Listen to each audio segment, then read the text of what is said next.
Everybody, welcome back to another episode of the Guardians of the Future podcast. I'm your host, Justin Latta.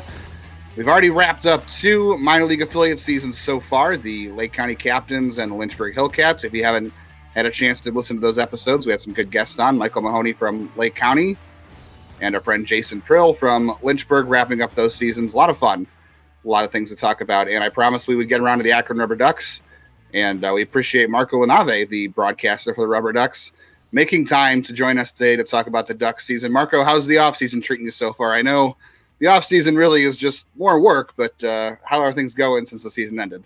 You know, it's going well, Justin. Thanks so much for having me. And certainly it's a shift to go from games 6 days a week to no games. And we've, I think, done pretty well. Had some lighter days in the office, but also starting to look back from the RubberDuck side of things in our front office, what went well, what we can continue to improve upon, and what are some goals and opportunities that we have for 2024. And it makes for an exciting time, and you get to dive in deeper on things that maybe couldn't be done in the heat of a season. Sure. Always a good time down at Canal Park. You guys put on a good show there, and everybody is professional, fun, ready to give a good fan experience. I can't recommend, if you've never been to a Ducks game, if you've never listened to any of Marco's podcast or broadcast before, hopefully you have, but if not, I would check it out. Marco also does a great job with pregame interviews, and I want to ask you before we get out of here too about Ruggles Odor, because there's a manager search going on. I'd love to get your thoughts on your time spent with Ruggles Odor, but if you're ready, let's dive into the Ducks season. I think the first name everyone's going to want to obviously talk about is Chase DeLauter. Even though he didn't spend a lot of time in Akron, that's the name everyone's going to want to talk about. So we talked about him on the Lake County wrap-up edition of this, but your impressions of Chase DeLauter in 6 whole games, I think, in AA, and obviously a guy that you'll probably see at the start of next season. Yeah, we got Chase for just a week with Akron after Lake County season finished up. And, I think he's at a great spot in his career. And considering he had to come back from injury, as we all know, from being drafted in 2022, not getting out to a Cleveland affiliate until earlier this summer. And he was just able to shine with the Lake County Captains, and in his week with Akron, hit safely in all 6 games that he played with the RubberDucks. The talent is there.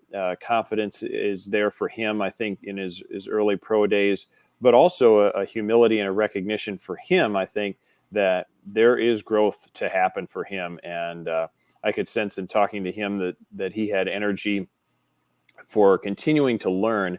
And what are the finer points that, he can pick up? How can he game plan his approach as he continues to climb through the levels for pitchers that are going to be game planning, and executing that game plan more successfully against him, perhaps. So I think he's at a great stage, and I think the taste of AA ball was the perfect way to end his regular season. Of course, now he's continuing in the Arizona Fall League as well to get some more experience and some great at-bats.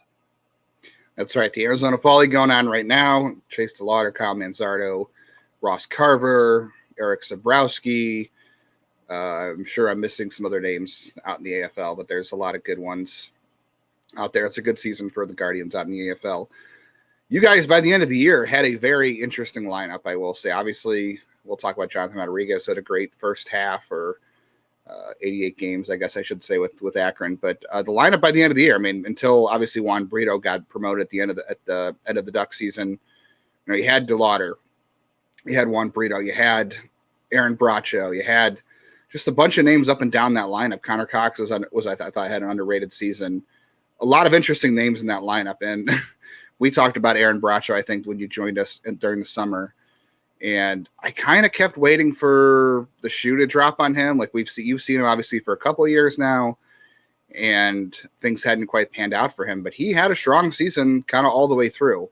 And I know I've seen a couple people say, well, he's back as a prospect. And I kind of wonder, I don't really know what the future holds for him.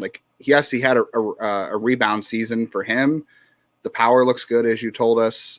I kind of wonder where the future position is wise for him is. And of course, he will be Rule 5 eligible again this year. So a very interesting guy in terms of where he's been and the season he had. What are your thoughts on just kind of how he finished off the season and, what the future might hold for him?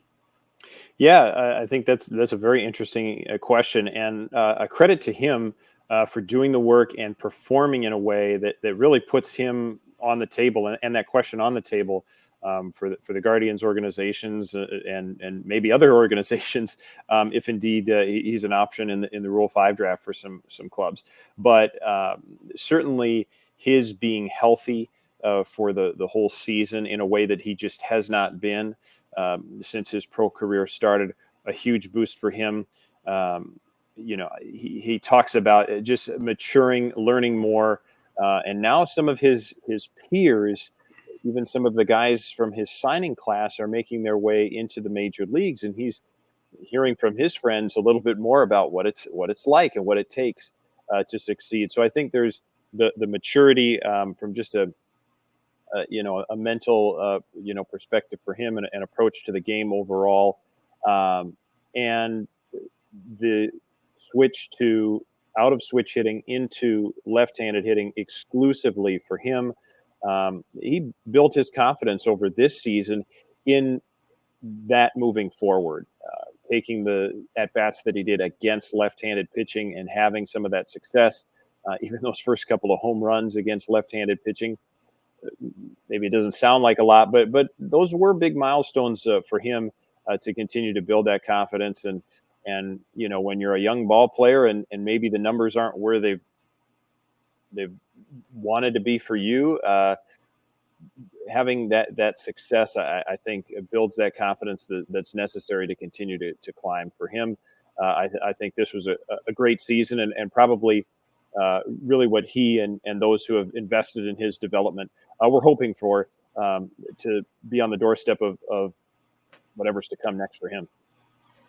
Yeah, I think he'll be someone they'll have to debate in terms, like you said, if he's an option for other organizations in the Rule 5, if Cleveland feels like they can carry him on the 40. He certainly has put his name back into the conversation. I like I said, I struggle to know truly what the future holds for him. He's certainly an interesting player and has started to kind of reach the places in his career that we thought he could go before. Just a matter of if the Guardians have room for him. Jonathan Rodriguez, it's obviously those two tied for the Ducks lead in home runs this year. Rodriguez made his way to AAA finally. Had a big breakout last year in AA, and he's another guy who also stopped switch hitting, I think much earlier than his AA days, but he was originally a switch hitter. I kind of get the vibe that he had a similar breakout to Oscar Gonzalez. Like he kind of went through the same things where he struggled initially at AA, and it just looks like he made some changes and the power started to flourish. And to me, he seems like a similar player to Oscar Gonzalez, and whether or not that's a good thing or not, I guess is probably up for debate, but he's another guy who's also put himself into conversation. Cleveland needs outfield help. I think we can all say that. And at least he is in the conversation now to consider being part of that. So to you, what did you see from him that kind of contributed to his outbreak this year? Yeah, I think like you mentioned, he has a lot of the same gifts of an Oscar Gonzalez. A big frame, but a bat that certainly squares up and drives the baseball. To have that power and hit for average combination is a little bit more rare in these days, but he certainly displayed it. And as the season went along, continuing to take better at bats and coming up big in big moments too. I think more and more for him, recognizing the situation, recognizing how pitchers may attack him, was a continued growth for him at the AA level. And then, defensively getting a chance to work with the staff in Akron with Daniel Robertson, a former major league outfielder, just to sharpen that game a little bit more and display the weapon that his arm is. Led the team, had 11 outfield assists, and defensively showing a lot of growth and taking better routes and putting up some great highlights defensively all good steps for him. So very promising outfielder, and I guess we'll see what's next for him as well. But certainly the step that you would hope to see from him this year. Yeah, good point. Don't run on Jonathan Rodriguez. Eastern League teams probably figured that out the hard way. There were some areas of his game defensively he needed to grow, but the arm was definitely not one of them. And like you said, I think people learned the hard way. Let's see where we should go next. We've talked to Juan Brito. Juan Brito is obviously another guy everybody wants to talk about too. He made the AAA. I know not a lot of people were super thrilled with the Nolan Jones trade because Nolan Jones obviously had a great year for Colorado, and I'm sure you saw enough of Nolan Jones where maybe that's not really a shock that he had a great year. But Juan Brito had a pretty good year himself, and he hit for more power in AA than he did in Lake County, which I thought was interesting. And I kind of felt like maybe the power kind of veered off towards the end of the year with him a little bit, but the ability to hit and the ability to control a strike zone are what impressed me most with him. And my only other question really was where he fits defensively. I'm not really sure myself. But certainly there's a good hitter in there, and he does a lot of great things as a hitter, even if there's not a whole lot of over defense power. Yeah, like you said, on the offensive side, really, a strong hitter. I would say even more mature for his, age and level than you might sort of expect from an average ball player at this stage of his career. But the switch hitting and for him, pretty strong from both sides of the plate. I think there was a little bit more power, maybe a little bit more average from the left side of the plate, but from the right side, the plate, you call it the plate discipline or the swing decisions. The walk to strikeout ratio was stronger from the right side. So there's strengths on both sides of the plate. Defensively, more and more, it was looking like second base is probably where he's going to be long term. They used him more at third base, a little bit at shortstop, pretty minimal at shortstop, at times at third, but primarily at second base. And talking with manager Douglas Odor at the end of the season, kind of to cap off what Brito had done for the team, he mentioned kind of second base is probably the leading spot where he would be defensively moving forward. All right, let's take a quick break from players then and talk about Douglas Odor since you brought him up. Guardians are obviously looking for a new manager. Douglas Odor is a guy that some people have, at least put out there as someone they'd like to see maybe in the position or at least interviewed. He's spent a lot of time with this organization. You've talked to him quite a bit. I think I don't know if he's necessarily a candidate. They're going to interview some internal guys. I think he's worth interviewing at the very least. I always found him to be very straightforward and honest and engaging. Do you get that same vibe from him and any other qualities you see in him as far as a manager in your time getting to know him? Yeah, absolutely. I would agree with you, Justin. And, Douglas is one that I've enjoyed so much in the time he's had here with Akron. And, it's kind of a year-to-year thing. You don't know which manager you're going to get until sometime in the winter when they make those announcements. But we've been fortunate in my time with Akron. My first year broadcasting for the team was his first year managing. So to see him then become the Akron managerial wins leader was just a really cool full circle moment for me earlier this summer. And I think just some excellent qualities as a manager, how he treats the players and the coaching staff. You mentioned some of that sort of honesty, authenticity. He gives that to his players and the coaching staff, and they love playing for him. And maybe that sounds like a refrain that we've heard about, a Terry Francona or other great managers in baseball. But he has that quality that, his ability to work with the people. Certainly there's all these different things that you need to know in terms of managing a game, but to work with the people, he's done such a great job. You've seen him succeed very much in the on-field results with the championship a couple of years ago, and to get the best out of these players and put them in a position where they can contribute at the next level. They can contribute at the major league level. Rugi's been such an essential part of much of that roster in Cleveland. You think about all the former RubberDucks that are now up with the Guardians, and most of them were ones who played for manager Rugler at the Akron level. So, I'm biased a little bit because I've worked with him so much, but an interview for manager seems so deserving for a man who's spent over 3 decades as part of the organization, as a player, coach, manager, who hasn't forgotten where he came from and what he's been able to learn in his time and his progression. But he just does such a great job developing with the players and the coaches, and even talking with some of the players toward the end of the season, saying, well, what's your favorite highlight of this year? So many of them mentioned winning that game for Rugi that got him the Akron wins record. And those guys want to play, want to win for him in a situation where so much of it is about development, and they may be getting the message of, hey, it's all about moving your own career forward, that they're bought in the way that they are to support their manager. Says a lot, I think, about how Rugi leads and empowers his team. Those are all fantastic points. You're right. The fact that they felt great about being part of that win for Rugo Sador and his, holding the AA, or I should say Akron's total wins for a manager. The fact they want to be a part of that, and they felt like he deserved that and wanted to win for him.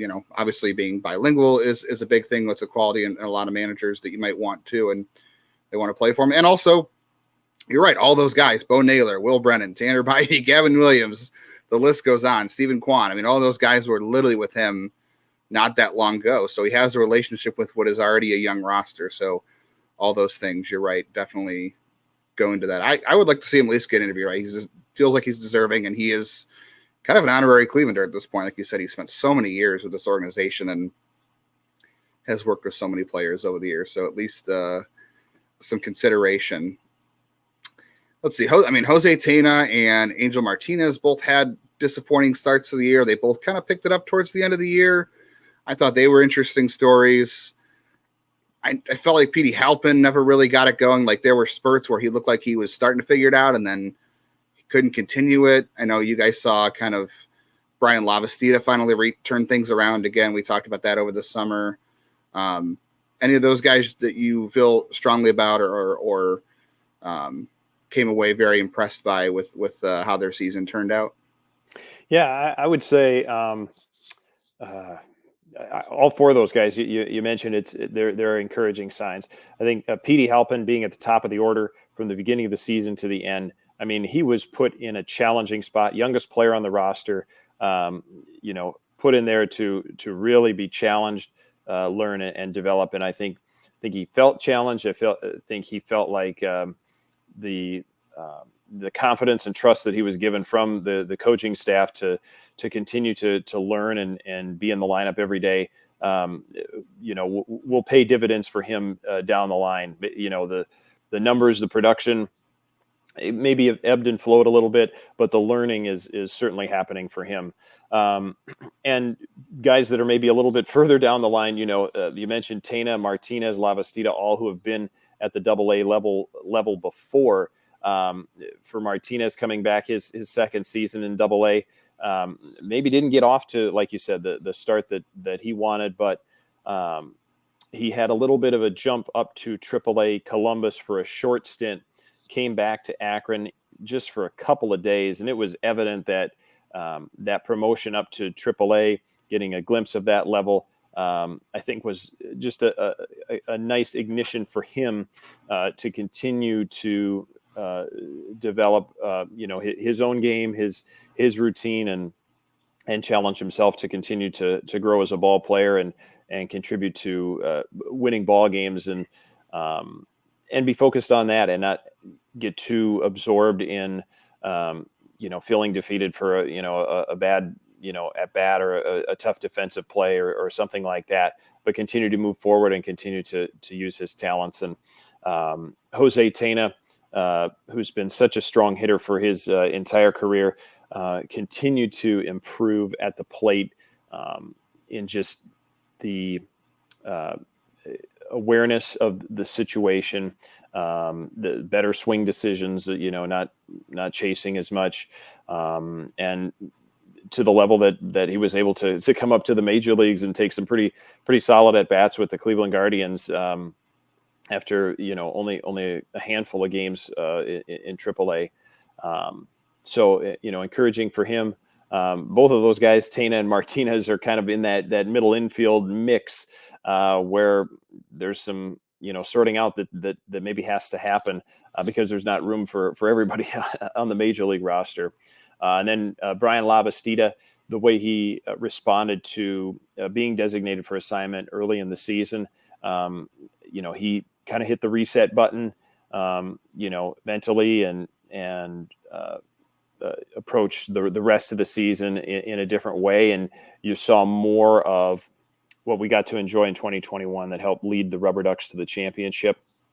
He was much more that type of player, offensively, and the defense continuing to grow. A lot of hard work going in, for him defensively, and he got to continue that the second half of the season with AAA Columbus. So, encouraging signs for all four of those in different ways.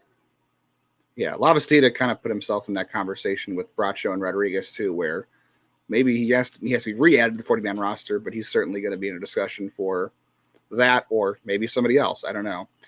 Offensively, the one last guy I want to talk about, and then I'll ask you if there's anybody I didn't mention that you think is worth talking about, or something from the season you want to bring up. But Connor Cox, and I know the numbers don't jump off the page, and he's not high on anybody's prospect list or anything, but 29 steals. He walks a lot. He plays good defense. He's got a little bit of pop in the bat. But every time I look at the box score, I'm watching the game, and I'm listening to you, I feel like Connor Cox always does something. Did he not steal home this year? Did I misremember that? Did he steal home this year? Yeah. It was quite a highlight. He stole second, third, and home all in the span of one at bat. That's right. Amazing. Yeah, I remember that. Yeah. So I feel like he contributed in a lot of little ways. Like I said, the numbers don't jump off the page, but he played 104 games. He was available, and I feel like he just does a lot of little things very well that make him an interesting, I don't know, fourth, fifth outfield. I'm not really sure what the role is, but I feel like he just contributes in little ways that maybe go unnoticed. Yeah, I think you gave a good summary there, Justin, on Connor is maybe not one that's going to jump off the stat sheet, with big numbers, but this season for him, first year of Double-A ball, you mentioned the stolen bases, and that's something that the bench coach Daniel Robertson, who was coaching the base runners, he talked about. We were talking after Connor stole 5 bases in one game. The instincts that Connor Cox has are so good on the base paths. He noted that just naturally, and continuing to refine those at this level, led him to almost a 30 steal season. And he put in a lot of work at the plate, working with the hitting coaches to continue to maybe adapt the approach a little bit for him, and also just physically being able to drive the baseball better. We saw that in really a strong month of August late in the season for him. Look at those August numbers. There was a little bit more pop, and getting some more base hits to contribute to the team in that way as well. But just a gamer is the phrase that comes to mind. A solid ball player to keep in the lineup, and defensively really great. Between him and Petey Halpin in the outfield, you felt like you probably were going to get a highlight, one way or another, with just a great diving catch or great play in the outfield. So it was fun to see him play for Akron this past year. Is there anybody on the offensive side of the ball that I didn't bring up that you think should be talked about? Any moments from the season? Any guy that stands out to you that people should be paying attention to that maybe even I didn't bring up? Yeah, you look at all of these guys, and so many of them were very young for this level. The Guardians, of course, are young at the major league level, but you've got very young players still with the Double-A team. Milan Tolentino, who had a great month of July, was the Midwest League Player of the Month, came up to Akron and, again, got to have that adjustment to Double-A pitching. And I think what he learned, and that will pay off, in years to come. Joe Naranjo coming back from the hand injury, he broken bone in his hand, that maybe thought the season would be done for him in mid-July. He came back in a little over a month, and was able to, apply some of what he was working on and learning, and defensively just, incredible at first base. Probably a major league first baseman, defensive quality already for him. So those are just a couple of the guys, but again, so many young players that they're being challenged by the AA level, and I think the payoff we'll continue to see in the seasons to come. Yeah, certainly was an interesting group. Again, I know I was going to bring it up later. I know no playoff baseball in Akron this year. You guys are very accustomed to playoff baseball down there. But like you said, a young group, and you might get some of them back next year, and things will look good. Let's quickly go over to the pitching side of things. I don't know where to start. There's a lot of interesting names pitching-wise. Obviously, Joey Cantillo made 6 starts. We talked about him over the summer when you met with us, and we know what he went on to do. I don't know. I feel like the guy that sticks out the most is the guy that went on that run at the end of the year was Franco Aleman. I mean, he couldn't throw a strike in Lake County, but he got to Akron and nobody could touch him if you didn't get walked, which he didn't walk that many guys. The only thing he really couldn't seem to do, which was very bizarre, was field his position. Like, that was the only thing at the end of the year that stood out. But I mean, 38 strikeouts, 24 innings, throwing high 90s, hitting 100, and I just can't believe the transformation that he went from Lake County to being a guy that threw hard to a guy at Akron that not a single hitter was squaring up all year. Yeah, that was amazing. We looked at the numbers, coming up from Lake County, and yeah, it seemed like we were watching something different when he got to Akron. He was around coming to Akron. 2 of his University of Florida college teammates, Tommy Mason and Jack Leftwich, which I think made him, a little bit more comfortable. Certainly, he's got connections throughout the organization. Logan Allen, he was a roommate with him in college when he had a year at FIU. So, Franco is one that you really got to see the potential with the numbers that he put up in that great run that he put up. And like you mentioned, at the end of the season, caught some real tough luck. And it just kind of piled up on him. It seemed like everybody had a swinging bunt or a bunt situation, and forcing him to make some tough plays, and so that made for a tough end to the season for him. But he was definitely one to circle. The stuff is there, and continuing to refine the routine for him and keeping him physically healthy and available.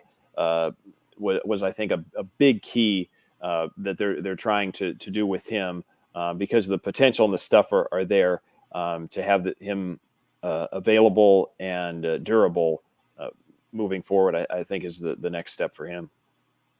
Yeah, it makes a lot of sense. And you pointed out he's had an interesting career. I mean, he bounced around a couple of colleges. I know he's originally from Cuba, or his parents are from Cuba, so he's had quite the journey to get to this point. I'm really interested to see, and he kind of feels like he has that high leverage late inning reliever kind of like swagger about him. I can see on the video feeds, like when he gets a big out or he closes out a game, he looks fired up. Like he looks like he wants to be out there in the big moments. That's kind of the vibe he gives off. Yeah, and the confidence just grew, and I think that the team's confidence, for the players and the coaching staff, to put him out there in the 9th inning, you really had a feeling like, oh yeah, we can win this game. It's close, but we've got the best guy on the mound. Let's turn to a guy who throws a little bit less hard than Franco Aleman and Will Dion. We talked about him a little bit, I think, over the summer as well, and every time Will Dion's out there, I'm like, okay, when is this not going to work? Like, you don't see a lot of guys who throw 88, to 90 and dominate the way he does at AA. Like, yeah, at high A it can work. AA, you start to face hitters who have an idea of what they're doing, and they're prepared for guys who throw strikes with multiple pitches. But that's what Will Dion does. He doesn't throw hard, but he throws his fastball for strikes where he wants to. He has a good curveball. He has good secondaries. He has good command. Those hitters are prepared for that. So you would think that, okay, he's going to need to throw 95. He does not need to throw 95. And I don't know how this will work at the major league level, but I can't doubt him anymore, because I didn't doubt him before, but I can't assume it's not going to work, because everywhere he goes, he's just posting the same results. He looks good. Yeah. It's impressive. It's maybe not the unbelievable velocity like you said, but talking with him, it was clear that he was very engrossed in figuring out how to attack opponents, and that was something that the pitching coach Brad Goldberg would talk about. With him is his attention to a game plan, ability to execute the game plan as well. It was pretty exceptional for the level that he's at, and put up an excellent season. You look at where he stands among all the Guardians pitchers. I think he led all qualified minor league pitchers in the Guardian system in ERA by like a run or something like that. It really was impressive what he was able to put together, making the transition from high A to AA ball. And people know him, from some early career highlights as being the Clayton Kershaw mechanics pitcher and imitating Kershaw. And for him, it worked so well. But they did start to work with that a little bit. Dion working with the pitching coach, Brad Goldberg, they, played with some different mechanics. And I think it was a good approach for them, and that they talked about trying to find, what's the most athletic movement for Dion himself. He's, comfortable in that Kershaw, mechanics, but what kind of results, can we get, and how do we optimize, for him physically, mechanically, and there wasn't a drop off. He maybe had a more traditional windup and still was putting up the great numbers. So it'll be interesting to see what further development happens for him. But he's one on the map now for sure in that 2021 draft class. It's been a good one so far, so I wouldn't be surprised to see him add his name to that. That's a good point you brought up with the mechanics changes too, and how hard that is to do in season, especially since he's been pitching that way. I think since the end of high school, he told me that it was supposed to be like a drill to help him throw with more command, and he took it into the game because it worked so well, and everybody obviously recognized him for it. But to just change that on the fly, I'm sure he's working on it, obviously, in between starts, but I don't think people realize how hard that is to change in season, to just have the confidence. Even he's already pitching well, so it's like, why change? I think if you have the results, right? But he went out there and he did it, and it still worked. He did not really have a blip on the radar. Like, he might have had a couple of starts where, he was good for 3 innings and maybe kind of the wheels fell off in a couple of them. But overall, yeah, the numbers are just impressive. So I'm curious to see where it goes next year. I'd imagine AAA is next up for him, and I'm sure we'll be like, okay, well, we'll see if this works at AAA, and I won't be surprised when it works, because it just keeps working. Let's see, there was some interesting pitching this year. Obviously, you guys only had Gavin Williams for a couple of starts. I'm sure people want to hear about Tanner Burns. The numbers look fine looking at the page. He moved into the bullpen late in the year, and I'm kind of curious to see where that goes with him. What was your thought when you found out they were moving Tanner Burns to the bullpen late in the year? Yeah. So again, I think it was an opportunity to just learn more about what he's capable of, and what seems to generate the best results for him.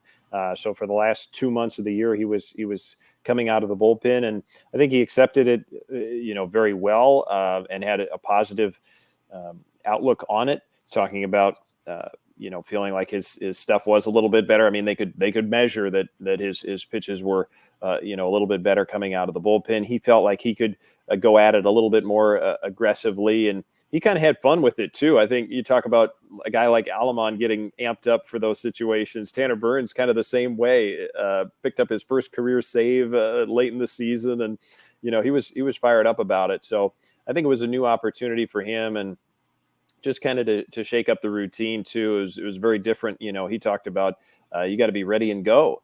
And I think he was finding that he liked some of those things. And I think it just gave him more confidence, and also the organization an opportunity to look at how things compared, starting versus relieving, and have some data to go into making a decision about, where to continue with him next season. That's a good point about changing routines. And I'm not comparing him to Carlos Carrasco, but if you look back at Carlos Carrasco's career, obviously a highly touted starter, starting pitching prospect, Tanner Burns being a first-round pick, same thing. People expected him to do great things the way they expected Carrasco to do great things back in the day. And it did take a move to the bullpen for Carrasco to figure out what worked for him to make him tick on the mound. So I'm not saying Tanner Burns is going to do the same thing. I'm not comparing them, but you never know what might make a guy's light bulb go off and make it work. Because I think Tanner Burns certainly has the talent and the stuff. It's just about finding on the mound and finding, like you said, the right role. Let's see. Jack Leftwich, I know he was hurt a lot this year for a amount of time, but he's still pitching a heck of a lot of games. Tommy Mace was up and had some good moments. A guy who didn't pitch a lot that I don't know, I feel like he was really interesting when I watched him pitch was Ross Carver. He's out in the Arizona Fall League now. And another guy whose numbers don't jump off the page, but he had some really impressive games where he struck a lot of guys out. The strikeout numbers look good. The stuff looks good. Like, I don't know. Am I making too much of a couple of starts with him, or do you feel like there's a lot more there that maybe meets the eye with his stuff? I mean, he throws in the mid-90s. Looks like he has 3 good pitches. Very athletic guy, it seems like. Is there more there than is there? Am I making out too much of a couple starts, or do you think there is more there that kind of meets the eye? No, I think you're right to note the success that he had, especially later in the season. Able to stretch out the oblique injury for him early in the season. Really cut short, I think, what was a good progression for him. He even talked about feeling so good coming out of spring training, his first spring training in the organization after the trade from Arizona. But that really got interrupted by that injury, and he found his stride, with several of the starts late in the season. So, I think it was a glimpse of the potential for him. And the question is, can you continue to put up consistent results in that fashion moving forward next season and maybe at another level as well? Yeah, I'd be curious to see if the AFL making up some of those innings can be kind of a jumping off point for him. Doug Nikhazy struck out a ton of batters, led the Ducks in strikeouts, obviously had a ton of walks. We still can't quite get over the hump with Doug Nikhazy, but still one of my favorite pitchers to watch when all the things are clicking with him. I'm curious to see where things go with him next. But, man, the guy just continues to miss bats. He just got to figure out how to carry that start to start, because I feel like you see a start with him where he strikes out 10 in 4 innings, and then you have starts with him where it's the opposite, and sometimes he has a hard time getting out of the second. And I don't know how they find that consistency. That's why I'm doing a podcast, and I'm not coaching, obviously, but I really hope they can find it, because I think I've said this before. I enjoy watching him pitch. I think he has major league quality stuff. Yeah, I would agree with you. When he's on, it's very fun to watch. It feels like the other team doesn't have a chance. They may even be able to know what's coming, but the devastating breaking balls, and the good fastball when he's able to spot it. So, finding that consistency, and I think they were working with him a little bit mechanically throughout the season, just to get that fine tune and get that right. So. Hopefully it's something that he can continue, through the off season and really get to a point where we're seeing more and more of the great starts and fewer of the tough ones for him. Caden Smith was on a good roll before he got promoted. I think we might have talked about him back in the summer. He was perfect 13 for 13 in saves. That's another guy I think has a chance to be out of the 40-man roster this offseason. I think he's put himself in that position. The bullpen was really interesting. Davis Sharp, I think towards the end of the year, maybe – I don't want to say he wore down, but he certainly hit some more rough patches late in the season.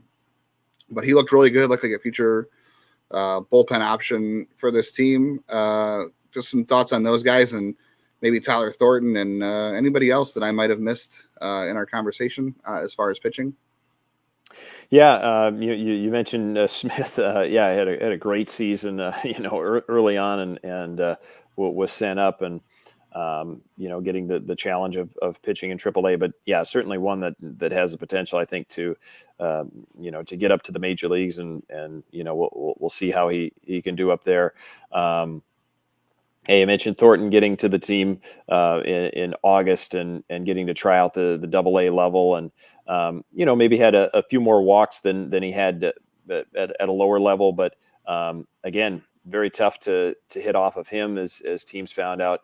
Davis Sharp is one that, again, he's was a position player in college in addition to pitching. So, the focus on the pitching side is a little bit, newer for him. And he was one of the youngest pitchers on the staff for the RubberDucks. And he really did a good job of staying in the strike zone. One of the things, impressive to me was, the walk numbers stayed pretty low for him as compared to the strikeouts, and maybe figuring out a way to miss a few more bats, and he could be, very effective reliever. And some tough luck for him in some late inning situations, maybe change the numbers a little bit. But the potential there, and interesting to see what he does moving forward. Anybody else pitching wise that we should probably note before we talk about what Akron might look like next season? Yeah, I think Eric Sabrowski, you mentioned going to the fall league. He'll be one interesting to follow. We just having him healthy and getting a chance to really see what he can do is not a chance that we've had yet. But he'll be an interesting one. And then Bradley Hanner also out in the Arizona Fall League, at times very good at the end of games, and just got an impressive breaking ball.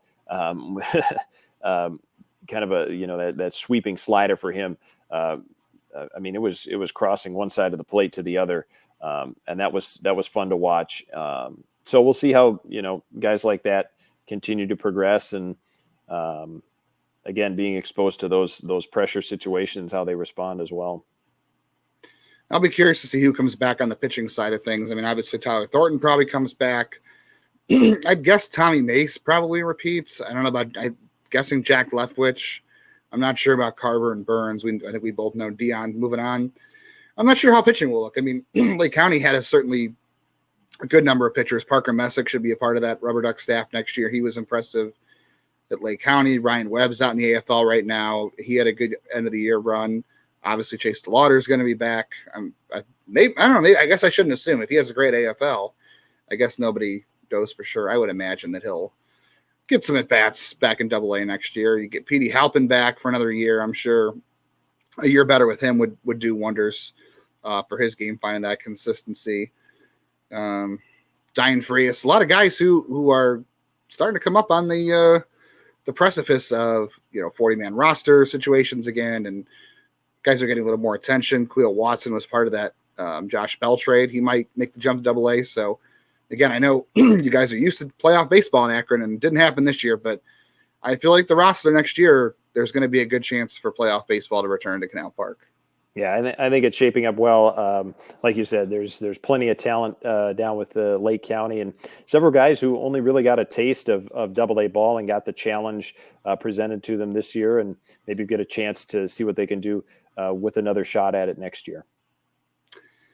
RubberDucks baseball will be back before we know it. It's going to be April 5th at Canal Park, 7:05 against the Altoona Curve for a 3-game weekend series. Don't get a lot of 3-game series in minor league baseball anymore. I kind of miss those, although I don't know, I do kind of like the 6-game series a little bit, but it'll be back before we know it. I'm looking forward to see what your promotions team has planned. You guys always have something interesting going on every year in terms of promotions. And Marco, where can everybody kind of find your work? I know I said that your pregame interviews are always fantastic. They're always, I feel like I go back and listen to those when you retweet them because they're always informative. I always learn something new. They're full of good information. So I know you can find those on your Twitter or X page or whatever we're calling it these days. So if you're curious to learn more about any of the players from Akron this year, I know you've got a lot of those listed, but where can everybody else find your work? Yeah, you can check out, like you said, on X at LaNave Marco, and I've got links there. It is on the iHeartRadio app, that Akron RubberDucks podcast. So if you go to the iHeartRadio app, again, it's a free app. Search for Akron RubberDucks, and that'll get you the broadcast archives from the whole year. So game by game, also the player interviews there as well. So you can go back and take a listen to those and enjoy some of those conversations. And, the fun I had this year, I would say, just getting the introduction to many of these guys coming to AA for the first time and getting more of their backstory. And also having the chance to talk to a couple of guys through translation, Jonathan Rodriguez, Juan Brito, Jose Tena. Those were real fun interviews to be able to do, thanks to our strength and conditioning coach, Mo Cuevas, who helped me translating those. So, that content remains up there. Will be all throughout the off season. You can stay tuned to AkronRubberDucks.com and Akron RubberDucks social media platforms. We'll be telling you about promotions and opportunities throughout the off season. So certainly stay tuned, even though Canal Park doesn't open for baseball again for, another 6 months from today, but there's plenty happening in Akron. Yeah, lots of good stuff going on there. Also, shout out to your broadcast partner, Jim Clark. Big milestone this year in terms of broadcasting. That's right. Yeah, my partner, Jim Clark, his 30th season in the broadcast booth, and over 3,500 games now that he's called for the club. And just so fortunate for myself personally to be able to work with him day in and day out on the home broadcast, and also for the fans and listening audience to have a familiar voice and the awareness and appreciation of the history and context of everything for the organization. You can't get, any better than Jim Clark in doing that. So really some great pieces that were written and put together, talking about his story, how he got into broadcasting, how his family, has connected and supported him in his journey. So I think 3 really good pieces that I liked were the Akron Beacon Journal did a piece on Jim Clark, Cleveland.com did, and MILB.com. 3 written pieces on Jim Clark. You can look them up online, but I would highly recommend reading all of them. They each have a different window into his story, which really was fun to see, even for someone who's worked with him now for 5 years, to get a new perspective on him and appreciate his broadcasting career, and what a great way we could celebrate this year at Canal Park. I'll link to those. I'll go find those and put them in the show description. So yeah, check those out. Make sure you're checking out Akron's website for promotions. I always love when it's time to announce promotions in the minor leagues, because it's always such a fun way to reveal those. I know Akron does such a good job. And if you haven't, like I said, if you haven't been to a Rubber Ducks game, definitely highly recommend going. I love that ballpark. It's been such a turnaround since the first time I've ever been there, which is over 10 years now. And there's a reason every time I come down there, it's always packed. I feel like I'm there, and the concourse is busy. The seats are busy. There's never anywhere to park, but because everyone's there, like it's always packed when I go down there. And if you can't make it down there, you guys do a great job on MILB.com with the broadcast. Great camera angles, obviously good commentary. And like I said, make sure you're checking those highlights and interviews out, because I always go back and I listen to those because they're extremely informative. Well, thanks, Justin. I appreciate your support and touting us on the broadcast and the Rubber Ducks. We appreciate it very much. Thanks for having me.